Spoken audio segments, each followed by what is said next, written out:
এখন যেমনটা বর্ষাকাল শুরু হয়েছে, কখনো খুব জোরে বৃষ্টি চলে আসছে, কখনো আবার খুব বেশি রোদ দিচ্ছে। তাই কোন টাইমটায় বেরানোটা ঠিক হবে, মানে বৃষ্টিটা কোন টাইমে একটু কম হবে বা বৃষ্টিটা থেমে যাবে, সেটা বোঝা কিন্তু খুবই মুশকিল। প্রায় দিনই বিকালবেলায় ভাবি যে বিকালে একটুখানি বিরিয়ানি খেয়ে নেবো, তাহলে রাতে ডিনারটা আর করতে হয় না। কারণ একবার যদি বিকালের দিকে বিরিয়ানি খাই, তাহলে রাতের দিকে পেটটা ভারীই থাকে, মানে আর কিছু খাওয়ার প্রয়োজন সেরকম পড়ে না। প্রতিদিনই ভাবতে ভাবতে আজকে ফাইনালি আমি খেতে চলে এলাম একটু বিরিয়ানি। আর বিরিয়ানি খাওয়ার জন্য কোথায় এসেছিলাম বলতো? এসে গিয়েছিলাম আমি লোকনাথ বিরিয়ানি হাবে। ওখানে গিয়ে একটুখানি ওয়েট করছিলাম, কারণ ওখানে শুধু বিরিয়ানি না, বিকালে যাবতীয় খাবার, বিকালে না মানে অ্যাকচুয়ালি সবসময়তেই চাউমিন, মোগলাই, এগরোল, তারপরে বিভিন্ন ধরনের স্ন্যাক্স আইটেম অনেক কিছু আছে। আমার তো এত খিদে পেয়ে গিয়েছিল, আমার মনে হচ্ছিল সব আইটেমগুলোই একটা করে নিয়ে নিই, কিন্তু না, লোভ করলে হবে না। আমি শুধু বিরিয়ানি খেতে এসেছি, আমি শুধু বিরিয়ানিই খাবো। বিরিয়ানির হাঁড়িগুলো রাখা থাকে বাইরে, মানে ওইখান থেকে সার্ভ করা হয়।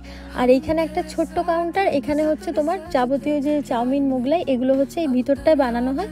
কারণ রাস্তার ধারে অনেক সময় ধুলোবালির মধ্যে অনেক হাইজিনিকের ব্যাপার থাকে।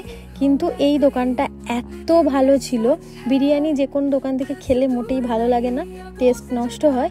কিন্তু একমাত্র এখানেই, যেটা বিরিয়ানি স্পেশালিস্ট নয়, তারপরেও এত সুস্বাদু বিরিয়ানি কিভাবে বানালো কে জানে। আমার তো অসম্ভব সুন্দর লেগেছে খেতে। এত ভালো বিরিয়ানি বানালো কিভাবে, এই কথাটা বলার কারণ আমি দেখেছি বিরিয়ানির সাথে পাশাপাশি যে ইনক্লুডেড জিনিসগুলো থাকে, সেগুলো বানাতে গিয়ে অনেক সময় বিরিয়ানির ক্ষেত্রে একটু টেস্ট ওপর নিচ হয়। তার জন্যই আমার এটা বলা যে বিরিয়ানির পাশাপাশি এতগুলো আইটেম রাখার পরেও বিরিয়ানিটা এত টেস্টি কিভাবে হলো, এটার কারণ হচ্ছে এইটাই। আমরা একটা স্পেশাল চিকেন বিরিয়ানি নিয়েছিলাম, কোয়ান্টিটি মোটামুটি ঠিকঠাকই আছে, মানে দুজনের খেয়ে পেট ভরে যাবে। কিন্তু আমরা যেহেতু একটু বেশি ভুক্কার, আমাদের মনে হচ্ছিল যে না, সিঙ্গেল প্লেট নিলেই ভালো হতো, তাহলে বোধহয় আর একটু বেশি খেতে পারতাম। যাই হোক, আজকে তো প্রথমবার গিয়েছিলাম সেইখানে, তার জন্য আমরা ওই বুঝতে পারিনি আর কি যে কীরকম কী টেস্ট হবে বা কীরকম কী হবে। তার জন্য অতটা রিস্ক নিইনি, এক প্লেট স্পেশাল নিয়েছিলাম, সেটা আমরা ভাগ করে নিয়েছিলাম।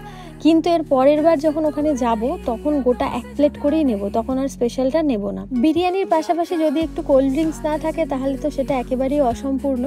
কিন্তু ওইখানে আমরা আর কোল্ড ড্রিঙ্কস কিছু নিইনি, মানে খেয়ালই ছিল না। ওখান থেকে বিরিয়ানি খাওয়ার পর আমরা বেরিয়ে পড়েছিলাম বাড়ির দিকে। আর বাড়ি যাওয়ার পথে রাস্তার একটা ধারে একটুখানি দাঁড়াতে হয়েছিল, কারণ আমাদের একটা কল চলে এসেছিল। সেই কলটা অ্যাটেন্ড করতে করতে আমি দেখলাম যে রাস্তার পাশে কি সুন্দর কত ফুল ফুটে রয়েছে। সেই ফুলগুলো থেকে একটা ফুল ছিঁড়ে আমি আমার চুলে গুঁজে নিলাম। তারপর চলে গিয়েছিলাম একটা দোকানে কিছু জিনিস কেনার জন্য। আর এই দোকানটা দেখতে পাচ্ছ, এখানে পাওয়া যায় না এমন কোনো ক্রিম, সাবান, শ্যাম্পু, কোনো সাপ্লিমেন্ট কিছু নেই, মানে সমস্ত কিছু এখানে পাওয়া যায়। গেলেই একদম চোখের সামনে সব কিছু জলজল করে। জিনিসগুলো নেওয়ার পর সেখান থেকে বেরিয়ে কিনে নিলাম একটা কোল্ড ড্রিঙ্কস, কারণ বিরিয়ানির পর কোল্ড ড্রিঙ্কস খাওয়া হয়নি। আর সেই কোল্ড ড্রিঙ্কস খেতে খেতে চলে এলাম বাড়ির দিকে। So by.